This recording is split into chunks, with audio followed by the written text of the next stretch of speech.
La noche del 8 de octubre, Moscú ardía sin fuego. No era un bombardeo, no eran protestas, ni tanques avanzando por la Plaza Roja. Era algo más silencioso, más devastador y más irreversible. Eran las pantallas financieras del país tiñéndose de rojo, una tras otra, como heridas digitales abiertas en el corazón del Kremlin. En solo unas horas, el índice MOEX se desplomó a su punto más bajo en casi 3 años, y junto con él, más de 160.000 millones de dólares en valor bursátil se evaporaron como humo. Para muchos, fue una sorpresa. Para otros, simplemente el desenlace inevitable de un régimen que había confundido el control con el progreso. Esa noche no cayó solo un mercado, cayó una ilusión. La ilusión de que Rusia podía desafiar al mundo y seguir viviendo de su poder militar y de sus recursos naturales. El golpe no vino de la OTAN ni de las sanciones. Vino del sistema financiero global, un enemigo sin rostro que no necesita disparar para destruir. Lo que ocurrió no fue un accidente,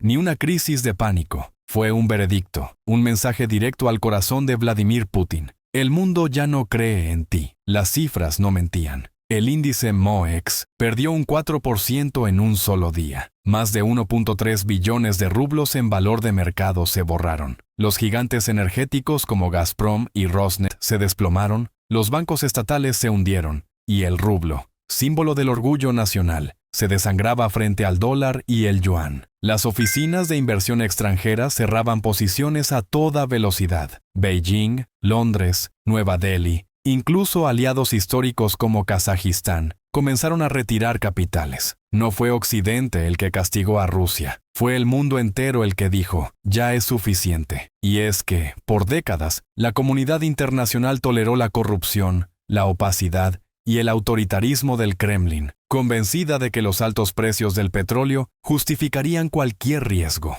Pero esa noche, el espejismo se rompió. Las cifras que antes servían para presumir estabilidad se transformaron en epitafios digitales. Cada línea roja en la bolsa rusa marcaba el final de una era, la del capitalismo autoritario de Putin. Si quieres entender cómo un país que parecía intocable está ahora al borde del colapso económico, suscríbete y activa la campana. Porque lo que estás a punto de escuchar no es solo una historia sobre Rusia, es una advertencia para todo el mundo. El derrumbe del 8 de octubre fue más que un evento financiero. Fue un funeral nacional, el final del pacto invisible que el Kremlin había hecho con su pueblo. Nosotros les damos estabilidad, ustedes nos dan obediencia. Esa noche, esa promesa se rompió. La gente vio cómo sus ahorros desaparecían, cómo sus fondos de pensiones se reducían a cifras inútiles, y cómo la confianza, esa palabra que ningún gobierno puede imprimir, se evaporaba del sistema como el vapor de una caldera rota. Putin siempre creyó que podía desafiar las reglas del juego económico global. Durante años vendió la idea de que Rusia era demasiado grande para caer, demasiado rica en petróleo y gas para ser aislada. Pero el capital no entiende de orgullo nacional. El dinero no tiene bandera. Solo busca seguridad, previsibilidad,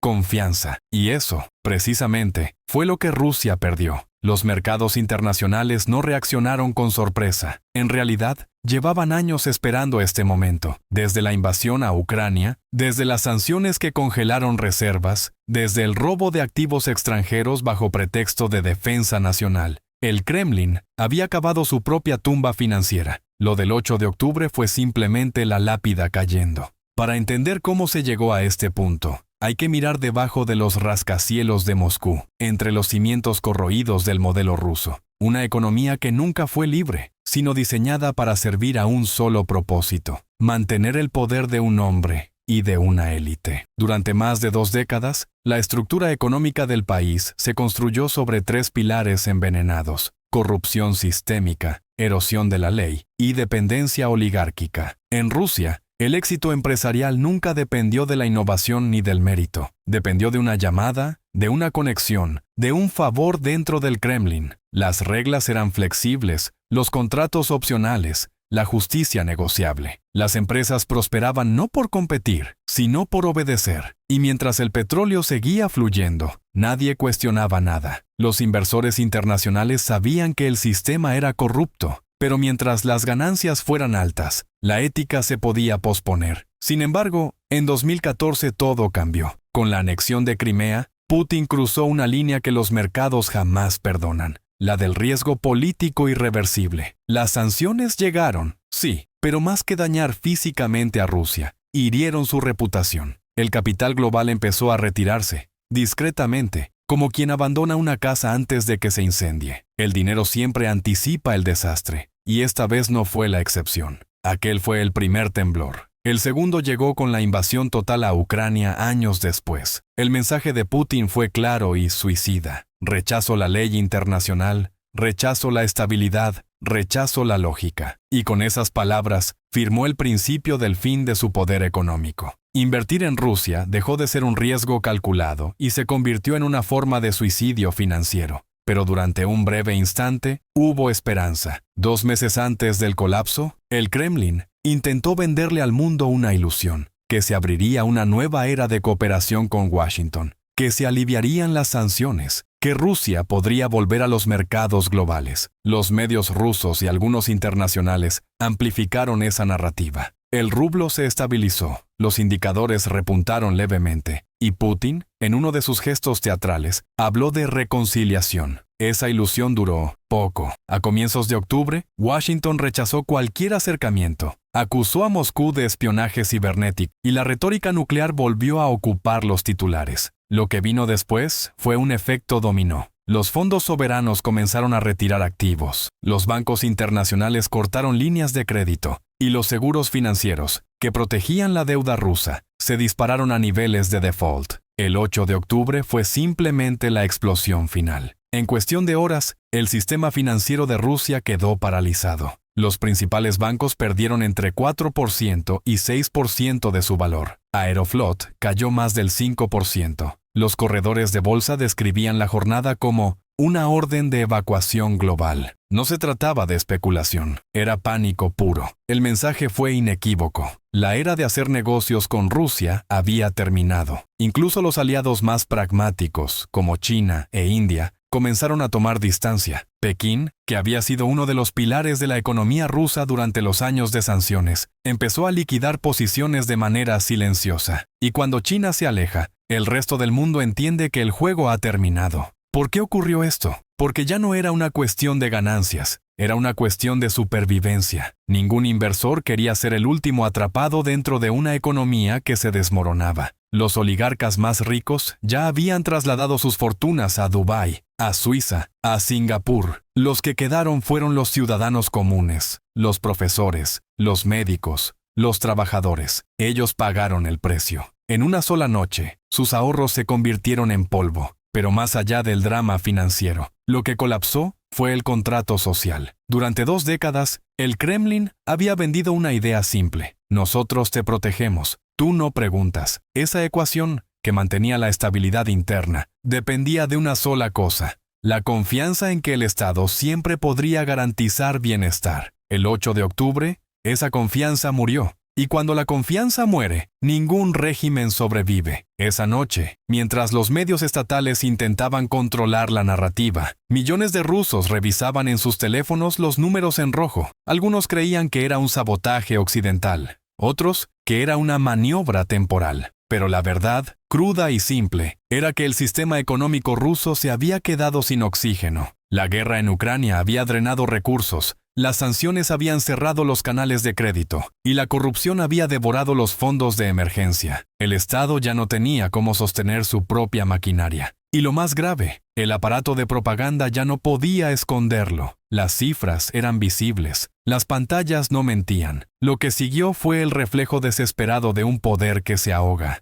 El Kremlin impuso controles de capital, congeló cuentas en divisas, prohibió transferencias internacionales y obligó a las empresas a vender sus ingresos en dólares al Banco Central. Medidas que, en papel, parecían de estabilización, pero que en la práctica fueron señales de pánico. Cuando un gobierno bloquea el dinero de sus propios ciudadanos, está admitiendo su derrota. El mercado respondió como era de esperarse, con más miedo. Los inversores huyeron, los ciudadanos empezaron a vaciar los cajeros, y el rublo continuó cayendo sin freno. Los precios de los alimentos se dispararon. Los fondos de pensiones se congelaron. En las calles de Moscú, la gente hacía filas silenciosas frente a los bancos, con la esperanza de rescatar algo antes de que todo desapareciera. Las imágenes recordaban a los días finales de la Unión Soviética, pero esta vez sin ideología, sin promesas, sin revolución, solo incertidumbre. Y es que este no fue un colapso financiero provocado por sanciones externas o por un enemigo extranjero. Fue un suicidio económico cuidadosamente ejecutado desde dentro del Kremlin. Una combinación de arrogancia, negación y aislamiento que terminó por convertir a Rusia en un espectro financiero, un país desconectado del mundo moderno. Las cadenas de suministro se rompieron, los componentes tecnológicos dejaron de llegar, las fábricas se detuvieron, y mientras el rublo se desmoronaba, los ingenieros, científicos y jóvenes talentos emprendían el éxodo. El país que alguna vez soñó con competir con Silicon Valley, hoy no puede producir ni los chips que necesita para mantener sus tanques funcionando. Así muere un imperio, no entre explosiones, sino en silencio, entre los pasillos vacíos de una economía sin crédito y los laboratorios abandonados de una generación que decidió marcharse. Y lo más trágico es que Putin nunca lo vio venir. Durante años creyó que la dependencia del mundo hacia su gas y su petróleo le daba inmunidad. Pensó que podía usar la energía como un arma y que el planeta se vería obligado a tolerarlo. Pero olvidó la lección más importante del siglo XXI. El dinero se mueve más rápido que el petróleo. Y la confianza, una vez perdida, no regresa jamás. Cuando Putin rompió sus últimas líneas diplomáticas con Estados Unidos, no solo estaba cancelando el diálogo político, estaba cortando el último hilo que mantenía a Rusia dentro del sistema financiero global. Lo que siguió fue un aislamiento total, un agujero negro económico que absorbía todo lo que quedaba de su legitimidad. Y mientras en Moscú los funcionarios intentaban culpar al ataque especulativo occidental, el resto del mundo simplemente observaba, porque esta vez la caída no se debía a una conspiración, sino a una matemática simple. Cuando un régimen se construye sobre miedo y corrupción, el resultado siempre es el colapso. El 8 de octubre no será recordado solo como el día en que cayó la bolsa rusa. Será recordado como el día en que la economía se rebeló contra la política, el momento en que la realidad financiera alcanzó finalmente a la propaganda del Kremlin. Y, aunque los voceros oficiales intentaron vestir el desastre con palabras como reajuste o transición, todos sabían la verdad.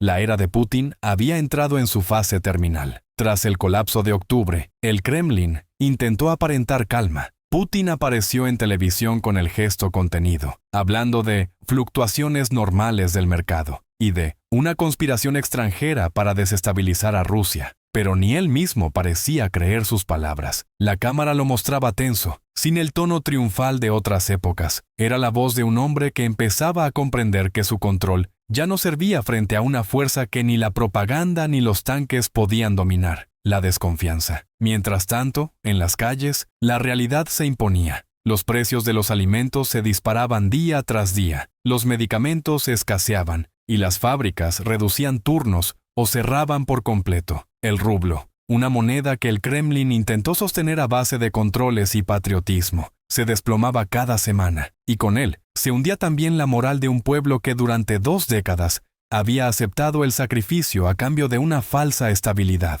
Putin había prometido a su nación que Rusia sería autosuficiente, poderosa y respetada. Pero el modelo que construyó, basado en petróleo, gas y obediencia, ya no podía sostenerse en un mundo que se mueve por tecnología, innovación y capital inteligente. Sin inversión extranjera, sin confianza interna y sin acceso a crédito, el país se volvió un gigante atrapado en arenas movedizas. A medida que la tormenta financiera se extendía, el Kremlin buscó culpables. En cuestión de días, los medios oficiales culparon al ataque económico del Occidente, luego a la codicia de los oligarcas, después a las traiciones internas. Pero ninguna de esas narrativas logró ocultar la verdad. El sistema estaba podrido desde sus cimientos. Rusia no cayó por un enemigo externo, cayó por sí misma. La economía rusa siempre fue un castillo de arena sostenido por los altos precios del crudo. Durante años, el dinero del petróleo sirvió para comprar lealtades, financiar guerras, silenciar protestas y mantener una apariencia de prosperidad.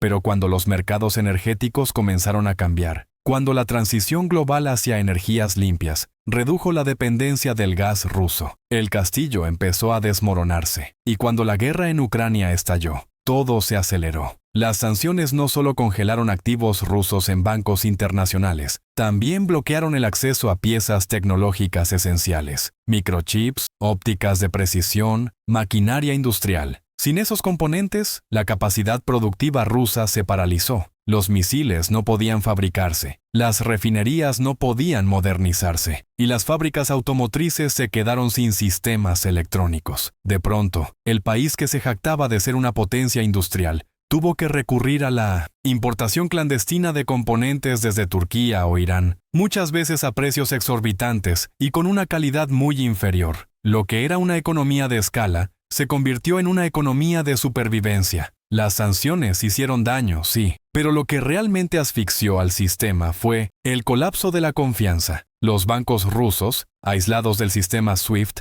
quedaron atrapados dentro de un mercado interno cada vez más cerrado y menos líquido. Las reservas internacionales, antes símbolo de fortaleza, se convirtieron en una prisión de papel. No se podían usar, ni transferir, ni convertir. El Banco Central, una vez temido por su disciplina, empezó a imprimir dinero para financiar al Estado. Esa fue la línea final. La inflación se disparó, los salarios reales se desplomaron y el ciudadano promedio vio cómo su poder adquisitivo retrocedía 20 años en cuestión de meses. El 8 de octubre fue solo la chispa. Lo que siguió fue un incendio silencioso que quemaba desde dentro. La muerte del sistema productivo ruso. Las grandes corporaciones estatales, Gazprom, Aeroflot, se transformaron en cascarones vacíos. Dependían de subsidios estatales para sobrevivir. Las inversiones en investigación desaparecieron. Las universidades perdieron a sus mejores talentos. Más de 1 millón de profesionales cualificados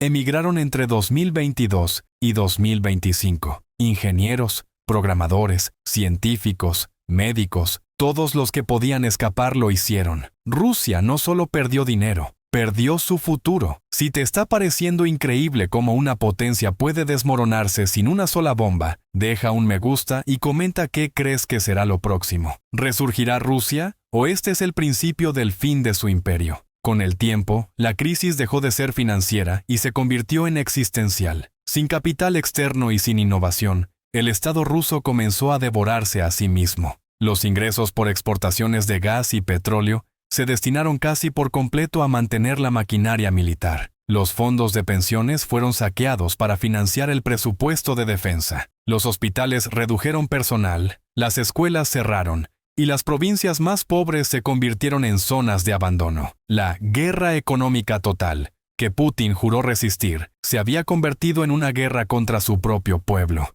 Pero el golpe más devastador no vino de Occidente, vino del Este. Mientras el Kremlin intentaba sobrevivir al aislamiento global, China vio una oportunidad. En silencio, Pekín comenzó a absorber la economía rusa, paso a paso, contrato a contrato. Primero fue la energía. Los gasoductos de Siberia se reorientaron hacia el mercado chino. Luego vino la tecnología. Las importaciones de equipos electrónicos, sistemas de comunicación y maquinaria pesada quedaron bajo control de empresas chinas. Y finalmente, llegó la dependencia total. Hoy, más del 70% de las exportaciones rusas se dirigen a China, pero en condiciones impuestas por Pekín. Rusia vende barato, compra caro, y ya no negocia desde la fuerza, sino desde la necesidad. El gasoducto Siberia II, que el Kremlin alguna vez presentó como símbolo de soberanía, se convirtió en el emblema de su sumisión. Moscú soñó con un mundo multipolar, pero terminó atrapado en una relación unipolar, donde China dicta las reglas. Putin no construyó una Rusia independiente, construyó un satélite económico. La llamada Asociación Estratégica se transformó en un pacto de subordinación. Pekín presta dinero, pero exige control. Envía componentes, pero impone condiciones. Rusia ya no puede pagar con dólares, ni con euros, ni siquiera con oro. Paga con territorio, con acceso a recursos, con concesiones mineras y gasíferas. En el tablero geoeconómico, el oso ruso se convirtió en el peón del dragón chino. Los analistas internacionales lo llaman la nueva servidumbre energética. Y es exactamente eso. Un país que creía dominar el flujo mundial de gas, Ahora depende de que Pekín decida cuántos metros cúbicos comprar cada invierno. En paralelo, la industria de defensa, orgullo del Kremlin, empezó a colapsar. La falta de componentes occidentales paralizó líneas de producción enteras. Muchos contratos con países aliados se cancelaron. Vietnam, Argelia, India, clientes tradicionales de armamento ruso, comenzaron a buscar proveedores en Europa y Estados Unidos. Lo que alguna vez fue la columna vertebral del poderío militar ruso, se transformó en un museo de acero obsoleto. Sin ingresos por exportaciones de armas ni acceso a nuevas tecnologías, el Kremlin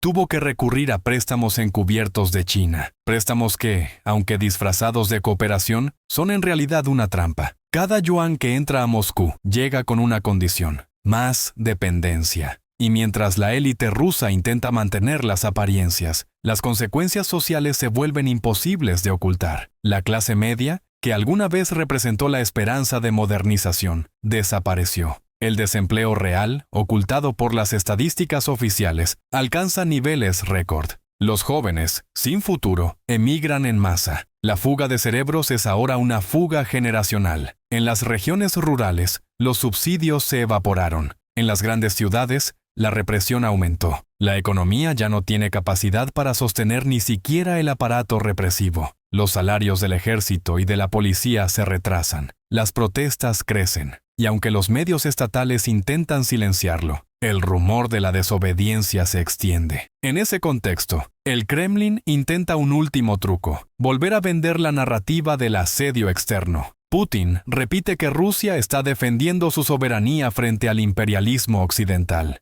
Pero esa retórica, que antes generaba orgullo, ahora provoca cansancio, porque los rusos ya no ven enemigos en Occidente, ven hambre en casa. La ironía es brutal. El hombre que prometió hacer grande a Rusia la dejó arrodillada ante China y desconectada del resto del mundo. Los mercados globales ya no esperan su recuperación. Los inversores internacionales catalogan a Rusia como un mercado no invertible. En otras palabras, un país que dejó de existir financieramente. Los fondos soberanos la excluyen, las agencias de calificación ni siquiera publican evaluaciones, y las empresas tecnológicas han cortado toda relación comercial. El resultado es un vacío económico. Un país que alguna vez fue una potencia energética, ahora no puede sostener su propio sistema eléctrico sin ayuda externa. Las exportaciones tecnológicas rusas representan menos del 1% del PIB. Las universidades no publican, las patentes caen. Las fábricas producen con tecnología de los años 90. Y lo más doloroso es que esta decadencia no tiene marcha atrás, porque no se trata solo de economía,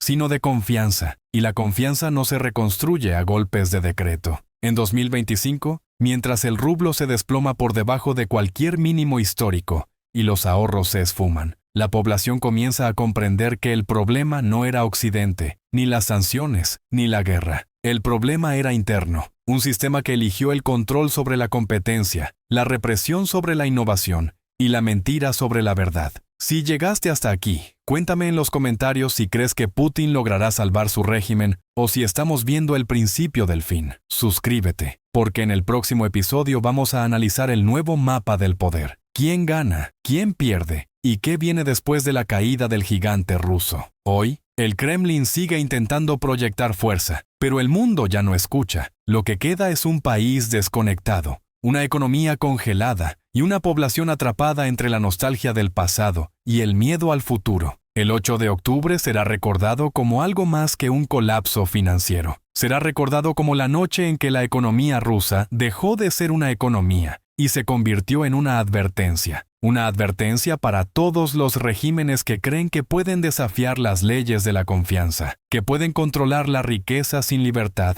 y sostener el poder sin legitimidad. Porque en el siglo XXI, el poder no se mide en misiles ni en discursos, se mide en credibilidad, innovación y capital humano. Y Rusia lo perdió todo. El error fatal de Putin no fue la guerra, ni las sanciones, ni el aislamiento. Fue algo mucho más profundo: haber destruido la única moneda que ninguna nación puede imprimir, la confianza. Y cuando la confianza muere, el régimen muere con ella.